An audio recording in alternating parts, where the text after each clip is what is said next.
Listen, guys, y'all listen to me like I'm just talking shit. You got one life to live.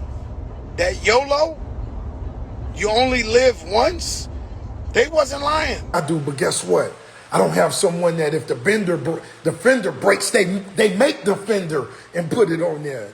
They not buying it. Yo, that's another level, I'm telling you. So once again, that's how I apply to my hustle. You understand? And I remember what you said. You saying was, you said, it's one thing to preserve history, right? Which is what this museum, they preserve all these old motorcycles. But these people are taking it a step further. They're keeping the history alive. Literally, they're bringing back to life these automobiles, whatever. So not only are they preserving, they're bringing these things to life. And like you said, they have a racetrack out back. Any of those motorcycles in that museum, they can just hop on, ride it off the ramp, and onto the track. Next level. Next level.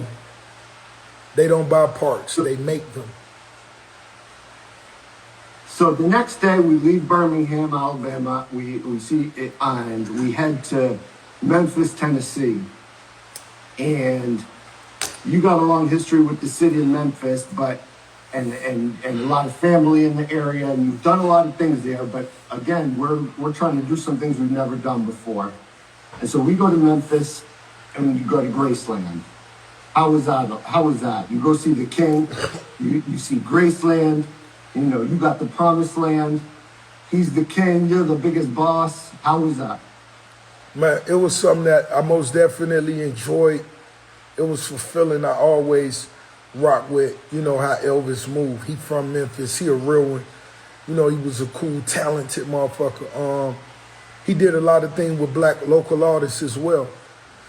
But me going to his crib and them showing me how he really was living at those times, I was like, yo, he lived a short life, but he really got to enjoy it.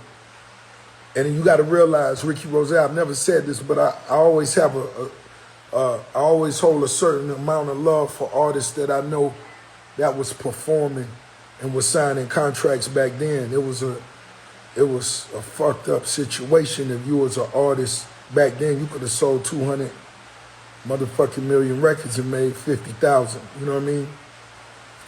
But just walking through GraceLand, man, I seen what it was. I felt it, you know what I'm saying? And once again, it's something that I know I usually wouldn't have did. I've been going to Memphis since I was a baby, you know what I'm saying? So I'm in GraceLand, here I am, different perspectives, different vibes, reminiscing on, Elvis and other dead artists, dead homies, and just a lot of different shit.